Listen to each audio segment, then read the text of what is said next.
The spark of conflict.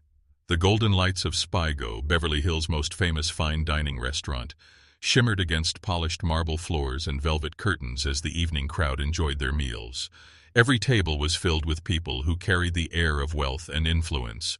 Hollywood producers, fashion moguls, heirs of dynasties, and carefully curated socialites who measured their importance not in kindness or character, but in the size of their fortune and the prestige of their names. Waiters moved silently, balancing silver trays with practiced grace, while quiet music from a live piano added elegance to the night. It was in this setting that Jessica Williams sat alone at a corner table, her deep blue silk dress flowing naturally around her, simple in design yet regal in presence. She was not trying to draw attention, but even in her quiet grace, she radiated a certain dignity that was difficult to ignore. Her hair was tied neatly, her posture calm, her eyes occasionally glancing toward the entrance where she expected her husband to return any moment. For her, this evening was not about showing status, it was about sharing a peaceful dinner with the man she loved. The tranquility of the moment was shattered when a sharp, angry voice sliced through the murmur of conversation. "How dare you speak to me that way? Do you even realize who I am?" The words carried across the restaurant like a whip cracking against stone, silencing forks mid-air and freezing conversations mid-sentence. Heads turned toward the center of the outburst, eyes narrowing, ears straining to catch the unfolding spectacle. Standing with a flushed face and shaking hand was Victoria Hartwell, one of the most infamous socialites in Los Angeles. Dressed in diamonds that caught every reflection of light, her gown sparkling with expensive arrogance, Victoria's finger jabbed toward Jessica as though, ugh, she were a criminal on trial. Her presence had always commanded attention, but tonight her rage transformed her into something harsher, unyielding, bitter, and vicious. Jessica looked up in startled confusion, her calm brown eyes meeting the venomous glare of Victoria. For a heartbeat she wondered if the woman was even speaking to her. She had not said a word to anyone except the waiter who had politely brought her water. She had been waiting quietly, minding her own business, disturbing no one. And yet here she was, being targeted so fiercely, so unfairly, in front of strangers. "I will not tolerate being insulted by someone like you," Victoria spat, her voice rising higher, sharp enough to draw more eyes. "A low-class nobody pretending she belongs here. Do you think just because you wear a cheap dress you can sit among people of power and respect?" Her tone dripped with disdain, every word designed to cut and humiliate. The crowd gasped in low murmurs, some whispering in recognition of Victoria, others puzzled about the woman she was attacking. Jessica's lips parted slightly, but no words came. 1,000 emotions collided inside her chest, confusion, shock, humiliation, but she forced herself into silence. From childhood she had known the weight of prejudice and the sting of cruel judgments. She had felt the cold stares of people who believed skin color and class defined worth, but never before had she endured such open, brutal humiliation in front of an entire room of strangers. Her silence, however, only enraged Victoria further. To a woman used to submission and deference, Jessica's calm composure felt like rebellion. Each second, without an apology, without a flustered reaction, made her fury boil hotter. Her voice grew louder, her insults sharper. "Did you not hear me? Or do you not understand English? Is this your first time in a place like this? You sit here like you belong, but everyone knows you don't. People like you don't belong in restaurants like Spygo. You don't belong in Beverly Hills at all." Gasps filled the air. Some diners shifted uncomfortably in their chairs, glancing at each other as though silently debating whether to step in. But none moved. Perhaps they were too stunned, or perhaps they were too accustomed to these ugly displays of entitlement among the city's elite. In a society where wealth often excused cruelty, bystanders chose to remain spectators. Jessica's hands tightened beneath the table. Every muscle in her body begged her to defend herself, to rise and shout back, to give this woman the satisfaction of knowing her cruelty had pierced deep. But Jessica remembered the lessons she had carried all her life. Strength was not in loudness, but in control. Her breathing steadied, though her heart pounded violently against her ribs. Finally she managed to whisper, I'm sorry. I believe there's been a misunderstanding. I'm not bothering you. I am simply waiting here for my husband. But her quiet explanation only served as fuel to Victoria's blazing arrogance. A husband? Please, Victoria scoffed loudly, tossing her hair back in contempt. What kind of man would marry a woman like you? Probably another nobody, and even if he dared to bring you here, you should learn your place.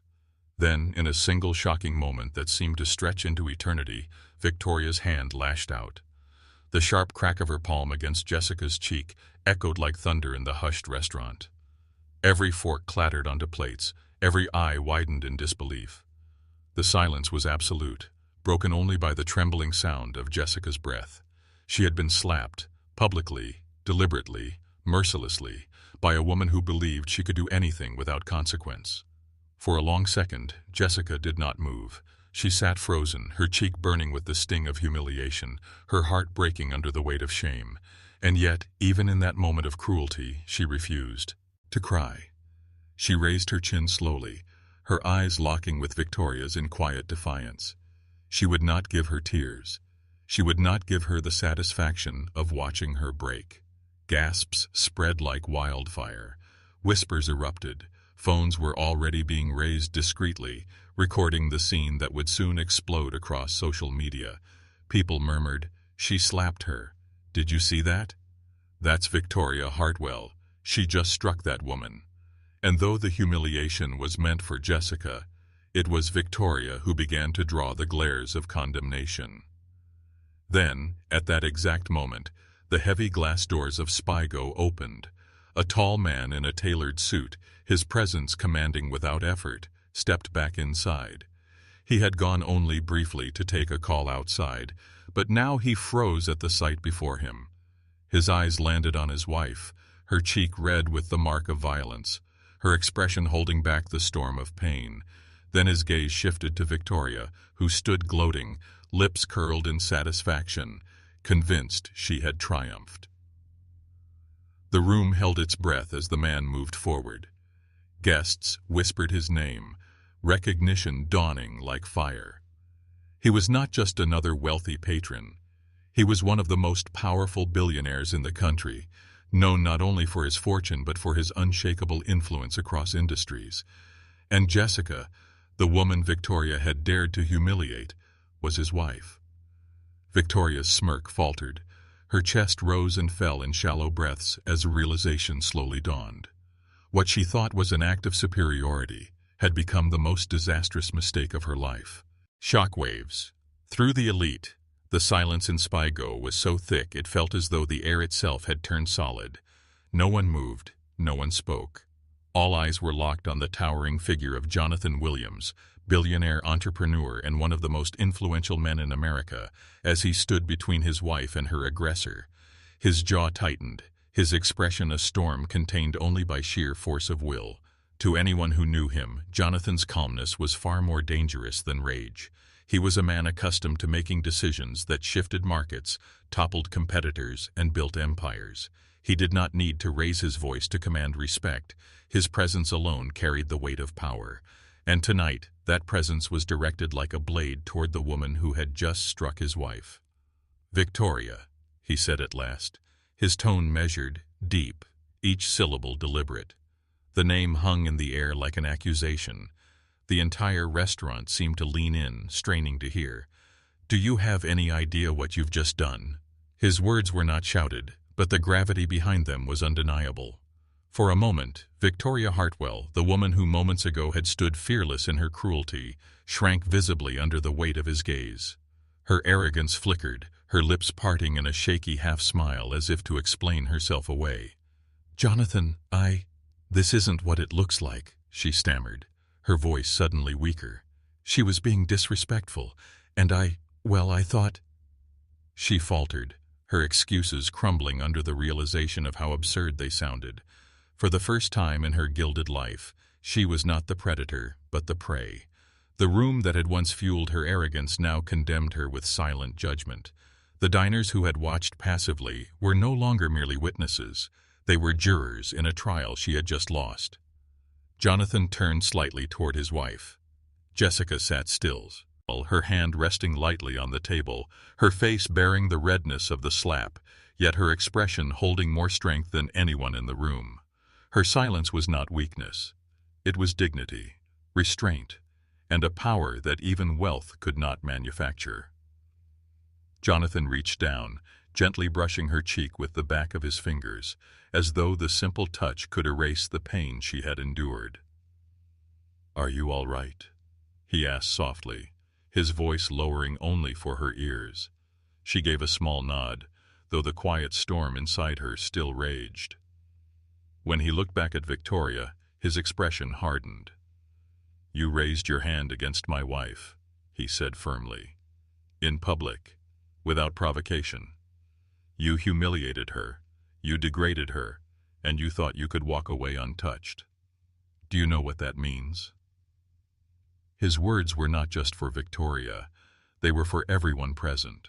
They were for the cameras already recording discreetly, for the whispers that would spread like wildfire, for the headlines that would flood the internet before the night was over. Victoria's chest heaved.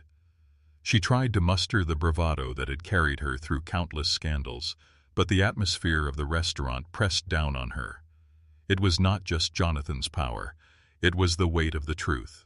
For all her money, all her connections, she had struck a woman who was not only innocent, but beloved. And worse, that woman was married to a man whose influence dwarfed her entire social standing. The whispers grew louder now, shifting from shock to condemnation.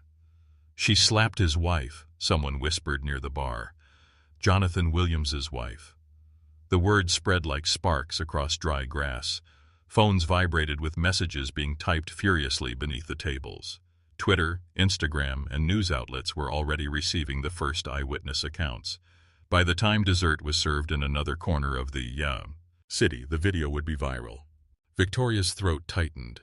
She could see her empire unraveling in her mind. The brand partnerships, the charity galas, the invitations to the exclusive circles of wealth. Her social reign, built on appearances and intimidation, teetered on collapse. She reached out a hand as though to grasp at air. "Jonathan, please, I didn't know," she whispered, her voice breaking into desperation. "I didn't know she was your wife." Jonathan's eyes narrowed, his lips pressing into a thin line. His reply cut sharper than any raised voice. "You shouldn't need to know who she is to treat her with respect." Those words struck harder than the slap itself. They echoed in the minds of everyone present, reminding them of a truth often ignored in the world of wealth, that dignity was not a privilege reserved for the powerful, but a right owed to every human being. Victoria's face paled. She sank slightly into her chair, her arrogance bleeding away. For the first time in years, perhaps for the first time in her life, she tasted the bitter medicine of accountability. Around her, no one came to her defense. The very people who once admired her cruelty now distanced themselves with silence. She was toxic, untouchable, and utterly alone. Jessica, still seated quietly, finally broke her silence. Her voice was soft, yet it carried with unexpected strength. "Jonathan," she said, looking up at her husband, "please let it go. It's not worth more than it already is." She did not want a scene. She did not want retribution. She wanted peace. Yet her calmness only magnified Victoria's shame, for it was the contrast between cruelty and grace that exposed her so completely. But fate was no longer in Victoria's control. Within hours, the story swept through Los Angeles like a storm. Headlines screamed across every platform. "Socialite slaps billionaire's wife in Beverly Hills restaurant." "Out!" Rage at Spigo. Witnesses condemn public humiliation. Grace under fire. Jessica Williams responds to assault with dignity. Photographs of Jessica's calm composure and Victoria's twisted rage painted a tale no PR spin could rewrite. The following morning, television talk shows dissected the incident frame by frame. Psychologists analyzed Jessica's restraint, commentators condemned Victoria's arrogance, and ordinary citizens poured out support for Jessica online. She showed more strength in silence than Victoria has ever shown in her wealth, one tweet read, gaining thousands of shares. "This is what dignity looks like," another declared. By contrast, Victoria's world crumbled. Her name, once associated with glamour and exclusivity, now trended alongside words like entitled, racist, and disgrace. Her sponsors quietly severed ties. Invitations to events were rescinded. Even her so-called friends refused her calls, not wanting their reputations stained by her scandal. For years she had ruled her circles with arrogance, but now she found herself abandoned. Jessica, meanwhile, did not seek revenge. She refused interviews, declined publicity, and carried on quietly with her life. To her, the slap was not a stepping stone to fame, but a painful reminder of the prejudice she had always endured. Yet, unknowingly, her calm response became a beacon of inspiration. Women across the country began writing to her, sharing stories of their own humiliations, thanking her for showing them that silence, composure, and grace could sometimes be louder than fury. Victoria, however, faced the brutal truth of consequences. For the first time in her life, she was not admired, not envied, not feared. She was pitied. And in that pity, she began to feel something she had never allowed herself to before: shame. Behind the mask of power, the fallout of that single slap rippled far beyond the polished walls of Spigo. By the third day, the incident was no longer confined to social media gossip or dinner conversations in Beverly Hills. It had become a symbol, a mirror reflecting the arrogance of privilege and the quiet resilience of those who endured it. Newspapers ran feature articles not on Jonathan Williams, whose fortune was the subject of countless business magazines, but on Jessica Williams, the woman who had endured public humiliation with a grace that humbled millions. Yet while the world debated, analyzed, and drew conclusions, Jessica herself withdrew into the silence of her private life, not because she feared the spotlight, but because she had always known that dignity did not need applause.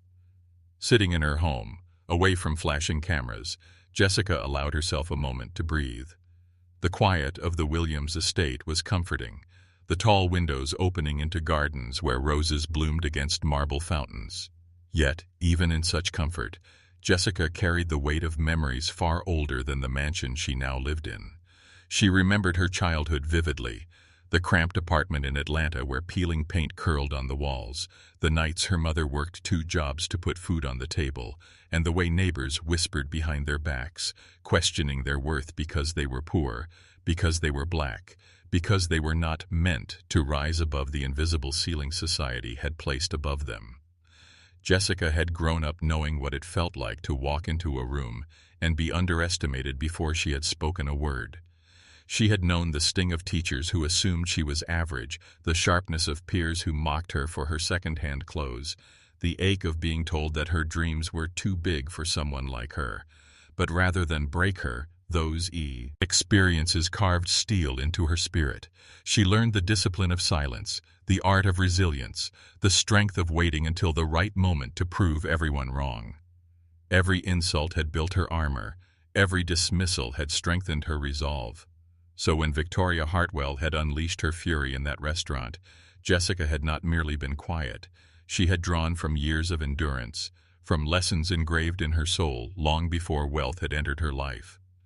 In contrast, Victoria's empire was unraveling as swiftly as Jessica's dignity was being celebrated.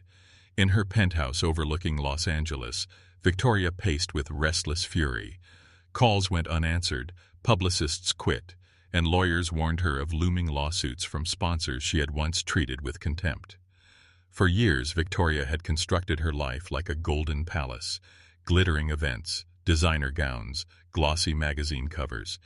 But beneath the shimmering surface had always been a hollow space. She had measured her worth in attention and applause, never in substance. And now, stripped of admiration, she found herself staring into the emptiness she had built. Victoria had once believed power was permanent, that beauty and wealth were enough to shield her from consequences. But now, every reflection reminded her of the viral videos replayed endlessly online. Her face twisted with rage, her hand striking another woman's cheek, her arrogance caught in high definition for the world to dissect. She had always feared irrelevance, but what she faced now was worse: disgrace. Meanwhile, Jessica walked through her days with quiet composure. She declined interviews, not because she had nothing to say, but because she believed the lesson was already clear. Her husband, Jonathan, offered to shield her from the storm, to issue statements on her behalf, but Jessica only smiled softly. "Let the world see who we really are," she told him. "Words won't change them. Our actions will." Her calmness baffled even Jonathan, who had built his empire by controlling narratives, managing crises, and bending situations to his will. To Jessica, however, the answer was simpler. Truth did not need management. Truth spoke for itself. Yet behind Jessica's composure, there lingered a private ache. She had faced humiliation before, but this time it had been public, cruel, unforgettable. At night, when the house was quiet and Jonathan slept beside her, she allowed the tears she had refused in the restaurant to finally fall. Not for the insult itself, but for the reminder that even in circles of wealth and prestige, prejudice and arrogance remained alive, waiting for any chance to wound. But even in her tears, Jessica's resolve grew. She knew that her life had been given not to rise above others, but to show others that dignity could exist in any circumstance. The world, however, was not finished with Victoria. As the weeks unfolded, invitations that once filled her calendar disappeared. She found herself unwelcomed at the very restaurants she once ruled. Friends who had once flattered her now whispered behind her back, not in admiration, but in ridicule. She had been dethroned not by scandal alone, but by the very people she had treated as pawns in her endless performance of superiority. The irony was cruel. Her downfall had not been orchestrated by enemies, but by her own hand. And yet, in the quietest hours of her solitude, Victoria felt something strange stir. Within her, doubt. For the first time, she wondered if perhaps Jessica's silence, her refusal to fight back, her unshaken grace, was not weakness, but strength. That thought haunted her, creeping into her mind when she least expected it. What if true power had never been the ability to humiliate, but the ability to forgive? What if she, for all her wealth, had never known what real strength looked like until she struck it across the face? The story of Spygo had become legend now, a parable repeated in boardrooms, classrooms, and households across the nation. For some, it was a story of arrogance punished. For others, it was the tale of dignity preserved. But for Jessica, it was simply a reminder of the life she had always known, that no matter how high one climbed, respect must be given freely, not earned through fear or demanded through status. As she looked at her reflection one evening, Jessica whispered softly to herself, "The slap was not my humiliation. It was her awakening." Behind the mask of power, extended and unique. The incident at Spygo had already traveled far beyond the gilded walls of Beverly Hills. It had become a living storm, carried by television screens, podcasts, and social media feeds across the globe. For some, it was entertainment. For others, it was outrage. For many, it was inspiration. But at the center of this firestorm were two women whose lives had been split into before and after. The victim who had held her silence with dignity, and the aggressor who now faced the unraveling of everything she once believed was unshakable. Jessica Williams, in the quiet safety of her estate, found herself both at peace and unsettled. On one hand, her phone buzzed constantly with messages of support, encouragement, and even admiration from strangers who saw her restraint as an act of rare strength. On the other hand, she knew what the outside world could never fully understand, that this moment was not an isolated act of cruelty, but rather the loudest echo of a pattern she had lived with since childhood. Long before she had been the wife of a billionaire, Jessica had been the daughter of a working-class mother who fought every day to carve out a dignified life in a world that too often dismissed them. She remembered the way her mother would come home late at night, exhausted but determined, her hands roughened from hours of labor, her eyes weary but still carrying love. She remembered the stares at school when her shoes were not new, the laughter when she spoke of her dreams, the subtle dismissal in the way teachers marked her as quiet rather than capable. Jessica had learned early that society could be cruel, that the world was quick to define who you were allowed to be. But she also learned something far more valuable. Resilience was not about proving everyone wrong at once, but about refusing to let their judgments define your worth. That resilience had carried her into adulthood, into higher education, where she had worked 2 part-time jobs to pay for tuition, into professional circles where she had to fight for every ounce of respect. She had never sought wealth or recognition. She had sought stability, purpose, and dignity. Meeting Jonathan had not changed her into someone new. It had simply given her the chance to live without the constant fear of survival. Even then, she had remained the same: quiet, thoughtful, steady. Which was why, when Victoria Hartwell had unleashed her storm of insults, in the restaurant, Jessica had chosen silence. Not because she lacked words, but because she knew the power of not giving cruelty the reaction it craved. For Victoria, however, the days after the incident had been a descent into chaos. She had been accustomed to seeing her face on glossy magazine covers, attending galas where photographers worshipped her image, and receiving invitations to exclusive events where her approval was sought like currency. Now those same publications ran headlines dripping with condemnation, and those same event organizers quietly scrubbed her name from guest lists.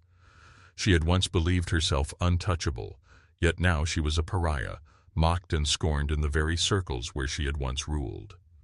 Her penthouse, with its glass walls overlooking the glittering city, became a prison.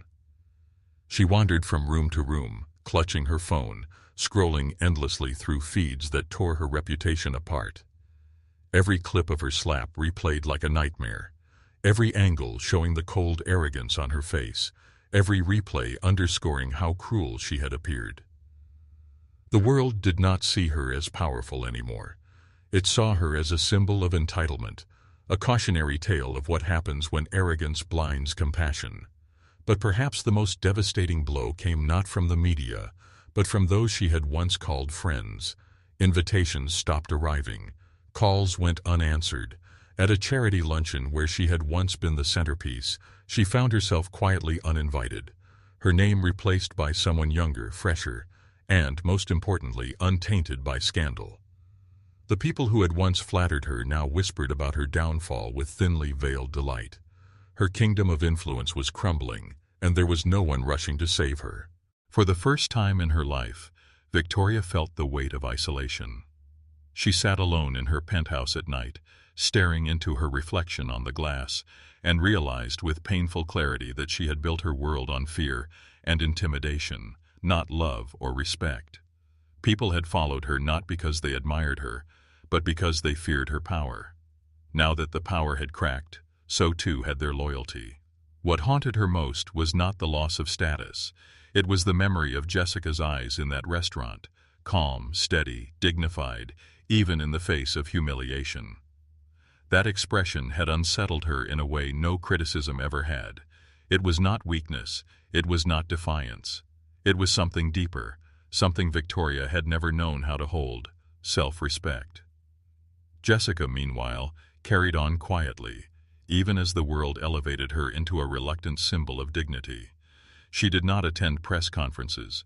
She did not use the moment to climb higher in society, and she did not lash out against Victoria. Instead, she moved through her days with the same discipline she always had.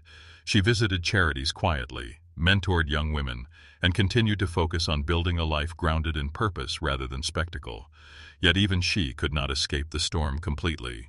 At night, when the lights dimmed and the house fell silent, she allowed herself to feel the sting of what had happened, the humiliation of being struck in public, the ache of knowing how easily cruelty could surface, even in places meant to be refined. But where others might have turned bitter, Jessica let the pain shape her into something stronger. She whispered prayers at night, not for revenge, but for clarity. She reminded herself that the slap had not defined her. It had exposed the emptiness in another. She found solace in the thought that perhaps her silence had done more than words ever could. Perhaps her calmness had planted a seed not just in Victoria but in the countless hearts who watched, who whispered, who saw themselves in her restraint. And indeed, in Victoria's heart, a seed had been planted. At first she tried to ignore it, to drown it out with denial and pride. But over time, as her empire collapsed and her isolation deepened, she began to wonder, what if she had been wrong all along? What if strength was not domination, but restraint? What if dignity was not wealth, but character? These questions, once unthinkable, now haunted her. The world had moved on to its next scandal, but the lesson lingered. To some, it was just another viral story. To others, it was a moral parable. But for Jessica and Victoria, it was something more. It was the turning point of their lives. One had discovered that grace could disarm cruelty. The other was beginning painfully to learn that arrogance could destroy even the mightiest crown. The billionaire's response. Jonathan Williams was not a man who often allowed emotions to dictate his decisions. His fortune, his empire, and his influence had been built upon the foundation of discipline, patience, and an ability to see 10 steps ahead when others could barely see 2. But when it came to his wife, every instinct within him transformed from cold strategy into fierce protection. The night at Spigo had ignited not only his anger, but his resolve. He had watched the love of his life endure humiliation that no one, wealthy or poor, powerful or powerless, deserved. And though Jessica had insisted on letting the matter fade quietly, Jonathan knew the world was watching, and silence on his part could easily be mistaken for complacency. In the days following the incident, Jonathan began to move, not with noise or chaos, but with the precision of a man accustomed to reshaping landscapes. His first step was not a public statement, as many expected, but a private conversation with Jessica. They sat together in the garden of their estate, the evening breeze rustling the leaves, the fragrance of roses in the air. Jonathan studied her profile as she looked out across the lawn, her eyes reflecting both peace and lingering hurt. "You don't want me to respond," he said softly, not as a question but as an observation. She shook her head gently, her hands resting on her lap. "I don't want this to become a war," she whispered. "She is not worth that much of our energy." Jonathan reached over, taking her hand into his. "But this is not only about her," he said firmly. "This is about every person who has been told they don't belong, every person who has been humiliated by arrogance. You endured what you did with dignity, but if I remain silent, I fear the wrong message will echo." His eyes held hers, and Jessica understood. She knew his heart was not driven by vengeance, but by justice, by the desire to turn a cruel act into a lesson that could not be ignored. After a long silence, she nodded. "Then let your words be careful," she said. "Let them build, not destroy." When Jonathan finally addressed the public, he did so not through tabloids or gossip outlets, but at a business summit where leaders of industries and governments gathered. Cameras rolled as he stood at the podium, his voice calm but resolute. "Respect is not a privilege of wealth," he said, his eyes sweeping across the audience. "It is a right. What happened to my wife was not simply an insult to her. It was an insult to every person who has been told they are less because of where they come from, the color of their skin, or the size of their bank account. Wanting in power is not a license to degrade. True power is shown in how we treat those we believe cannot fight back." His speech spread across the world like wildfire. It was quoted in newspapers, replayed on television, and celebrated online. Business leaders applauded, educators shared it in classrooms, and ordinary people felt seen in a way they often were not. For once, the billionaire's words were not about profits or influence. They were about humanity. And at the center of it all was Jessica, who had remained quiet in the face of humiliation, and, in doing so, ignited a conversation that reached far beyond Beverly Hills. Meanwhile, Victoria Hartwell watched the speech from the solitude of her penthouse. The television light flickered across her face as Jonathan's words filled the room. She had expected him to attack her name, to threaten legal action, to crush her reputation further. Instead, he had barely spoken of her. He had not called her out directly, had not spat her name into the fire of public rage. He had spoken of respect, dignity, and justice, not revenge. And that, strangely, cut her deeper than any direct condemnation could have. For if he had named her, she could have played the role of victim, claimed she was being unfairly targeted. But he had not given her that shield. Instead, he had exposed the truth without ever needing to say her name, that her actions had revealed her lack of strength, not Jessica's. Her phone rang constantly with demands from sponsors and charities insisting she issue a public apology. At first she resisted, clinging to the pride that had been her armor for years. "I don't owe anyone anything," she hissed to her assistant during one heated call. But even she knew deep down that the walls were closing in. Her fortune could not shield her from the court of public opinion. The luxury she had always flaunted now mocked her in silence. Across town, Jessica received hundreds of letters and emails from people she had never met. Teachers, mothers, young women, men who had felt marginalized, all of them thanking her for showing restraint, for not lowering herself to anger. "You taught me that silence can be powerful," one letter read. "I showed your video to my daughter so she could see what strength looks like." Jessica read them quietly, tears occasionally welling in her eyes. She had never wanted to be a symbol, but she realized now that sometimes life did not ask permission before handing you a role.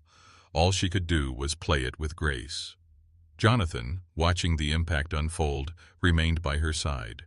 He shielded her from the uglier side of media while encouraging her to embrace the good that came of it.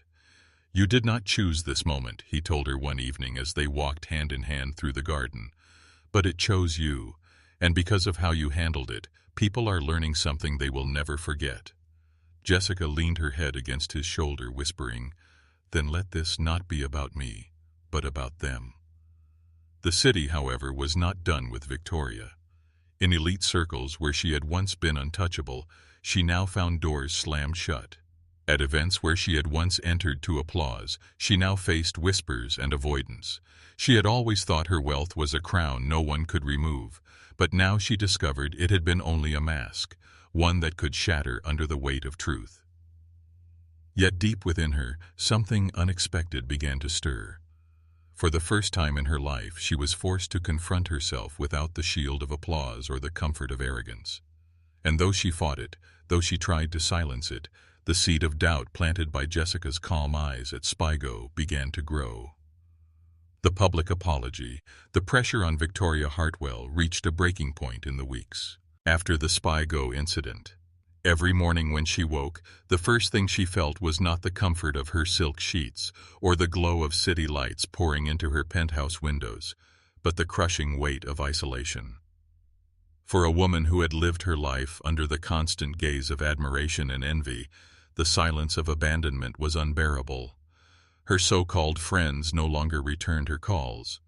Brands she had once been the face of had stripped her from campaigns, and the charity boards she had chaired for appearances had quietly replaced her name. The world that had once knelt to her arrogance now seemed to have erased her completely, and the emptiness terrified her more than the backlash itself. Her advisors, the few who remained, insisted that there was only one path forward, a public apology. To Victoria, the very idea was suffocating. All her life she had considered apology a weakness, something beneath her. She had thrived on dominance, on always having the last word, on ensuring that everyone else bent before her. But now, cornered by consequences she could not bribe or intimidate away, she realized that her choices had narrowed to two: resist and sink further into disgrace, or submit and attempt redemption. And yet, even as she rehearsed the words in her mind, something within her rebelled. How could she, Victoria Hartwell, bow her head to the woman she had struck? The day of the apology was arranged carefully, orchestrated by a team of publicists and lawyers who saw it as damage control rather than genuine repentance. They booked a grand hall, invited selected press, and prepared statements that had been rewritten dozens of times. But what they could not control was the presence of Jessica Williams herself. Against all expectations, Jessica had agreed to attend, not because she desired apology, but because she believed that silence at this stage would not heal anything. Her agreement came with one condition: there would be no theatrics, no staged reconciliations for cameras, no shallow performance. If Victoria wanted forgiveness, she would have to face her directly, without pretense. When Jessica entered the hall, the air shifted. She wore no extravagant gown, no glittering jewels. Instead, she dressed simply, elegantly, in a way that emphasized not her wealth, but her character. She walked calmly to her seat at the front, her face composed, her posture dignified. Cameras clicked furiously, flashes exploding like lightning, but Jessica did not falter. She was not there to perform, she was there to witness. Victoria, however, trembled as she approached the podium. Gone was the radiant confidence that had once commanded rooms. Her shoulders slumped, her eyes betrayed sleepless nights. Her once perfect voice cracked under the weight of nerves. She looked at the crowd, reporters, photographers, critics, and felt the judgment in every lens pointed at her. But when her eyes fell on Jessica, sitting silently, waiting, her composure faltered completely. Jessica did not glare, did not smirk, did not even look triumphant. She simply sat with calm patience, her eyes steady, unshaken. That look, the same one that had haunted Victoria since that night, stripped her of every excuse she had clung to. Victoria opened her mouth to speak, but at the first, no words came. She gripped the edges of the podium, her knuckles whitening, her breath shallow. She had prepared 100 lines, each carefully worded, but none of them felt real under Jessica's gaze. The words her publicists had written, phrases like misunderstanding and regrettable incident, suddenly tasted bitter, hollow. The silence in the hall grew heavy as reporters leaned forward, waiting. Finally, Victoria spoke, her voice unsteady. "There are moments in life," she began slowly, "when the truth of who we are is revealed, not in our triumphs, but in our failures. That night at Spigo, my actions revealed a truth about me that I am ashamed to admit. I acted with cruelty, with arrogance, and with prejudice. I struck a woman who had done nothing to me, who had shown me no disrespect, and I humiliated her publicly because I believed I had the right to. But I was wrong. I was deeply, unforgivably wrong." A ripple of murmurs moved through the room. This was not the polished script her publicists had written. This was something raw, unexpected. Victoria's eyes filled with tears as she continued. "Jessica Williams, you showed me dignity when I showed you none. You met my violence with silence, my arrogance with grace. And since that night, I have had to live with the memory of that moment, and with the knowledge that I failed, not just as a woman of influence, but as a human being." She turned fully now, looking directly at Jessica, her voice trembling. "I am sorry. Not because I was told to say it, not because I want to rebuild my reputation, but because I cannot carry the weight of what I did without acknowledging the harm I caused you. I am sorry for striking you. I am sorry for belittling you. And I am sorry for believing, even for a moment, that my wealth or status gave me the right to degrade another human being." The hall fell silent. For a moment it felt as though time itself had paused.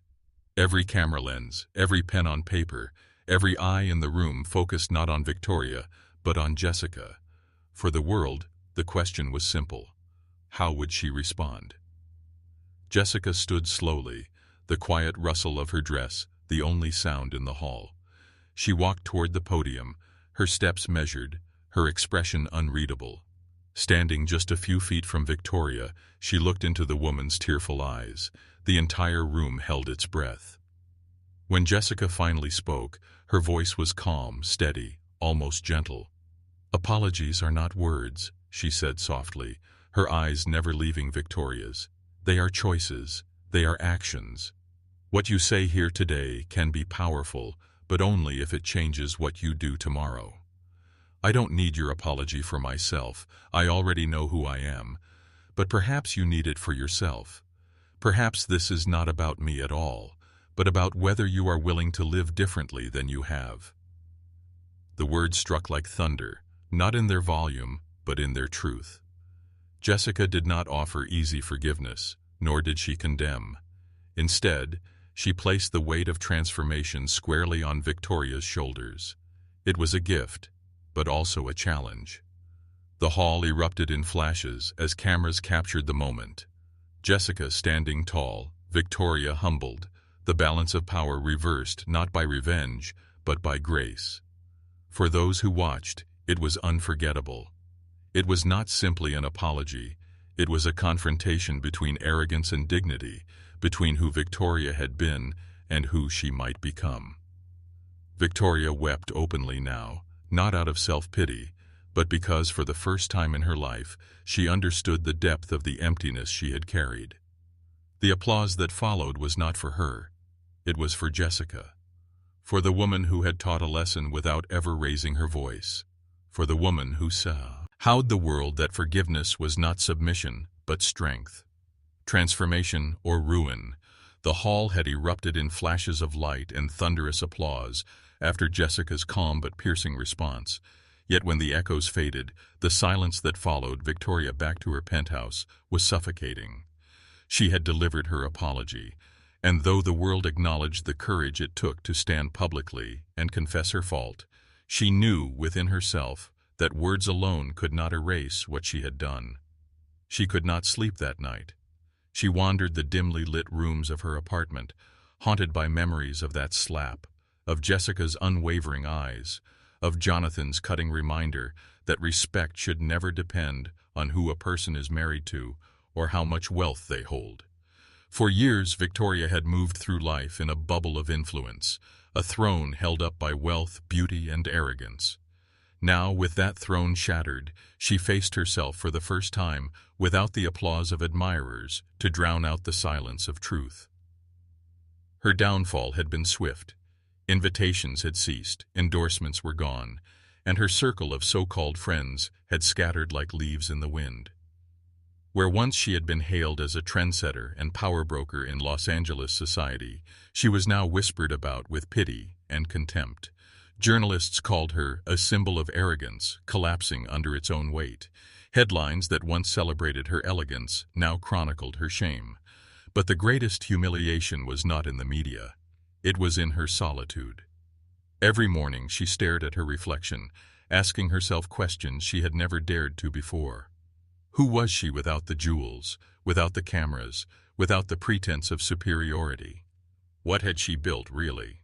Nothing but emptiness dressed in gold. Jessica, by contrast, carried on with quiet strength. She had no interest in fame or attention, and she continued her life as though the world had not placed her on a pedestal. She supported community projects, helped charities in silence, and declined interviews that tried to make her a symbol of celebrity. But even in her refusal of attention, she inspired people more deeply. Women who had been belittled in workplaces, young girls who felt out of place in schools, men and women alike who had endured humiliation. They saw in her a mirror of their own struggles. Her story became a lesson not in revenge, but in dignity, teaching that strength need not always shout to be heard. For Victoria, this was unbearable at first. Every time she saw Jessica's face in the news, calm and dignified, she felt a sting of envy and shame. How could a woman she had once called insignificant now hold such power without even seeking it? How could silence carry more influence than all her years of carefully constructed dominance? It gnawed at her, tore at her pride. At first, she told herself she hated Jessica. But in the quiet hours of the night, when no one was there to listen, she realized she did not hate Jessica at all. She envied her. She envied her strength, her grace, her ability to command respect without ever demanding it. And slowly, painfully, envy gave way to something new, admiration. It was then that Victoria began to change. Not suddenly, not dramatically, but in small, painful steps. She began by canceling her own lavish parties, redirecting money into causes she had once mocked as unworthy. She visited shelters quietly, at first only to silence her guilt, but eventually with sincerity. She met with young women who had been victims of arrogance and prejudice, listening to their stories, recognizing echoes of her own cruelty in the voices of strangers. Each story was another mirror, showing her how far she had fallen, but also how far she could climb, not back to the false throne of social power, but to something real, something meaningful. Of course, the public did not forgive her overnight. Many dismissed her efforts as performative, nothing more than an attempt to restore her reputation. She faced ridicule, doubt, and suspicion at every turn, but she did not stop. For once in her life, she did not care about applause. She cared only about whether she could wake up each morning and look at her reflection without disgust. And slowly, the transformation that had begun as survival grew into something genuine. The woman who had once lived behind diamonds and arrogance was now learning the value of humility, service, and compassion. Jessica, when she heard of Victoria's efforts, did not gloat. She did not bask in victory. Instead, she smiled quietly and whispered a prayer of gratitude. For she knew that her silence that night at Spigo had done more than protect her dignity. It had sparked a change in another's soul. She did not need to be friends with Victoria, nor did she seek her approval. But she understood that sometimes the greatest act of strength was not in crushing your enemy, but in allowing them the space to become something better. Jonathan, observing all of this, often marveled at his wife. "You know," he said to her one evening as they sat together in their garden, "you've changed her more than all the criticism in the world ever could. You didn't fight her. You didn't humiliate her. You simply stood with grace, and that grace became her mirror." Jessica smiled softly, her eyes reflecting the stars. "Sometimes," she replied, "people don't need more punishment. They need an example." In the months that followed, Victoria continued her slow climb from ruin. She would never again be the queen of Los Angeles society, never again command the same circles she had once ruled with an iron will and sharp tongue. But perhaps that was her salvation, for in losing everything, she had finally found herself.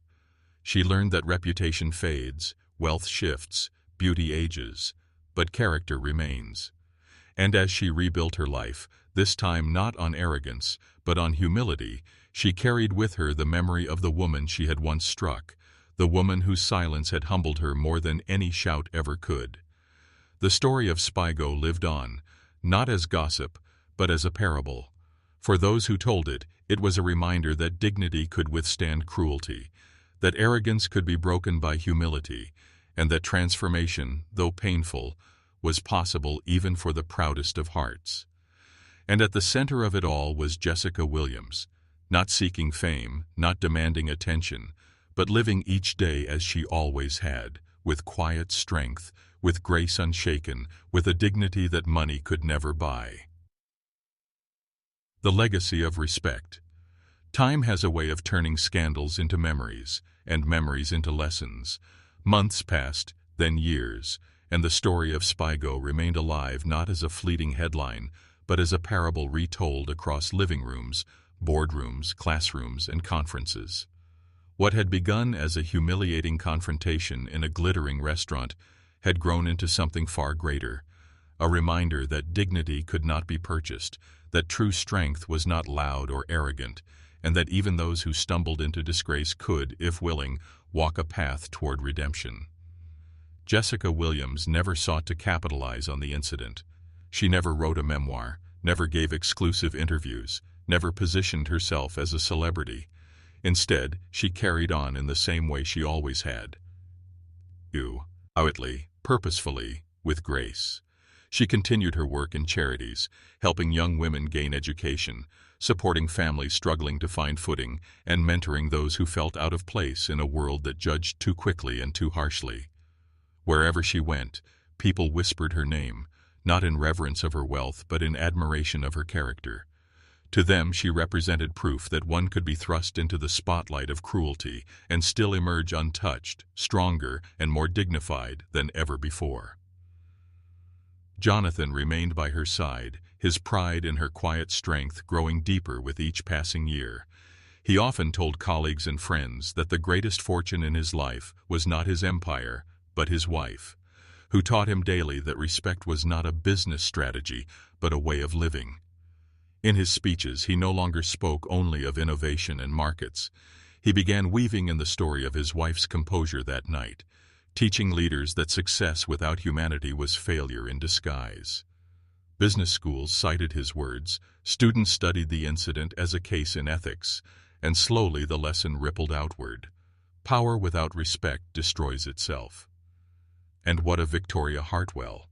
Her transformation was not swift, nor was it easy. For years she lived in the shadow of her disgrace. She could never return to the golden pedestal she had once adored, for society had moved on and her throne had crumbled beyond repair. But in losing that throne, she gained something she had never truly possessed before: humility.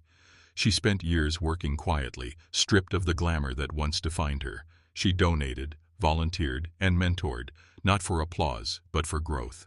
At first, people sneered, accusing her of performing. But over time, the sincerity of her efforts became clear. She no longer cared if people believed her or not. What mattered was that she believed, and in the woman she was becoming. There was a moment years later when their paths crossed again, not in a restaurant filled with flashing cameras, not in a hall staged for apology, but at a small charity event in the heart of the city, where neither woman sought the spotlight. Jessica had been invited to support a program for young women starting businesses, and Victoria had quietly been working as a mentor there. When their eyes met across the room, the air did not fill with tension or resentment. Instead, there was a quiet recognition, a mutual acknowledgement of a past that had shaped them both. Victoria approached slowly, her once proud posture softened by time and humility. "Jessica," she said quietly, almost reverently, "I don't expect you to think of me kindly, but I need you to know, the night at Spigo changed my life. You changed my life. I am not the woman I was, and for that, I owe you more than I can ever repay."